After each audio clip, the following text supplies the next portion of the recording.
Bien, dans le cadre de notre Bloc-Up TV, aujourd'hui, nous allons échanger avec le docteur Johan Bohu sur une pathologie qui nous ennuie, nous les kinés souvent, c'est l'anthésopathie du tendon d'Achille.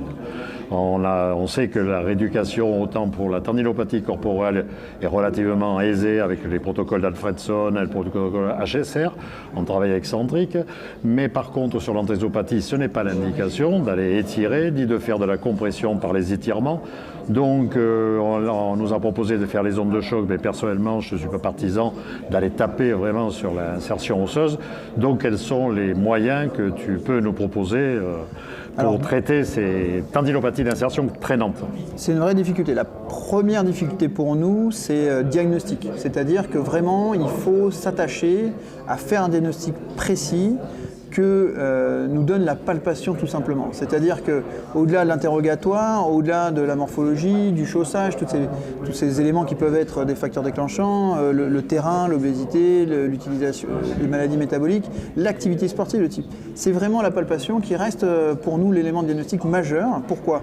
Parce que la topographie de la lésion déjà donne le diagnostic. Soit on est sur la lésion corporéale, dont c'est pas le sujet aujourd'hui, mais la lésion corporéale et donc qui est une pathologie d'hyperutilisation, soit la rupture, mais surtout la pathologie d'hyperutilisation, la tendinopathie chronique, où là la cicatrisation biologique, la cicatrisation mécanique peut être obtenue par différents protocoles et ça c'est connu, mais c'est pas le sujet aujourd'hui.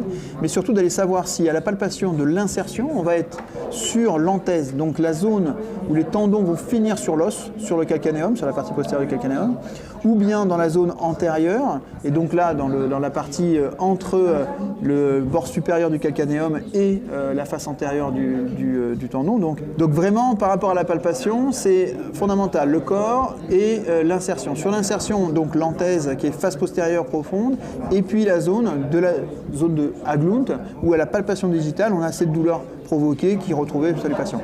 Et quand on va sur l'anthèse, c'est vraiment sur la face postérieure, dans la zone de conflit de chaussage.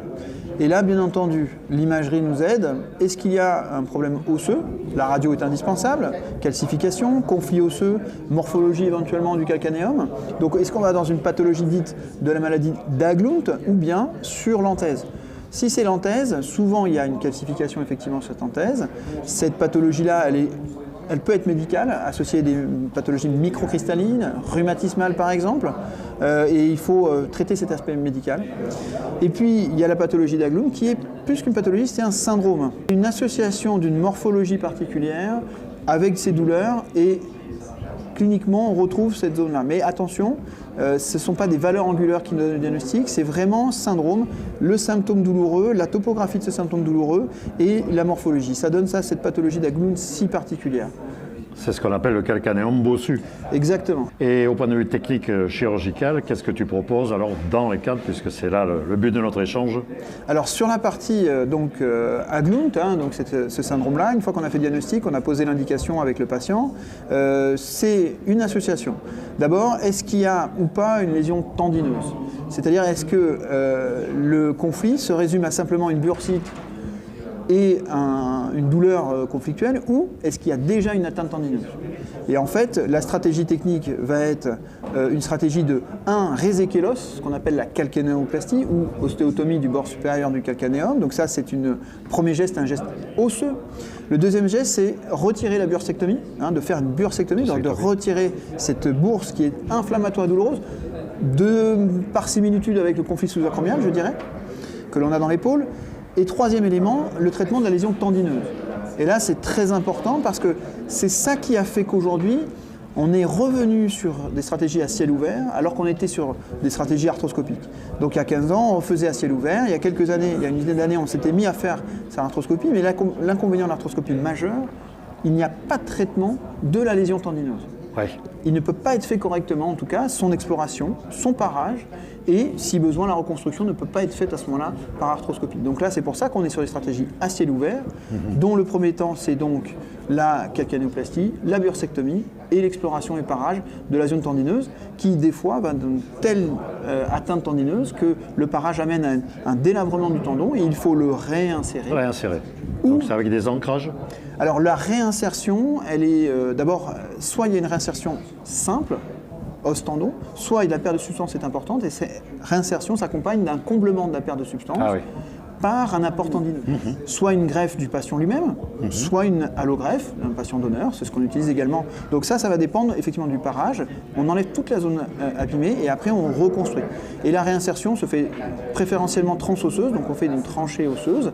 On préfère utiliser au minimum des instruments qui vont être laissés dans le tendon, parce que c'est une zone très fine, au minimum des fils qui sont non résorbables, et donc vraiment la technique de réinsertion transosseuse, plus accompagnée souvent d'un renfort de ancrage, mais on essaye au minimum d'utiliser ces systèmes qui laissent à vie en fait dans cette zone-là de tendon un matériel qui est pas inerte pour le tendon. Voilà.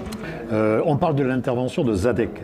Quelle est l'indication précise que des confrères me parlent quelquefois? Oui, alors c'est-à-dire que en fait c'est considéré que le conflit qui est situé donc au pôle supérieur du calcanéum et le tendon, donc cette zone conflictuelle, c'est considéré qu'il est la conséquence de la morphologie globale du calcanéum. C'est-à-dire que ce n'est pas juste ce relief-là qui gêne, mais le fait qu'il ait un angle calcanéen qui fait que cet angle-là favorise le conflit.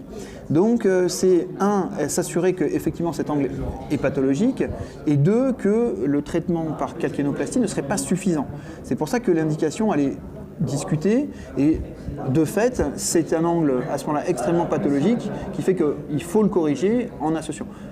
C'est rare, peu fréquent, et ça reste discuté. Ce qui est aujourd'hui, en termes de fréquence, c'est vraiment la calcanéoplastie, le traitement du tendon la plupart du temps, et c'est rare qu'on ait besoin d'utiliser l'osteotomie correctrice de Zadek pour faire ce genre de choses.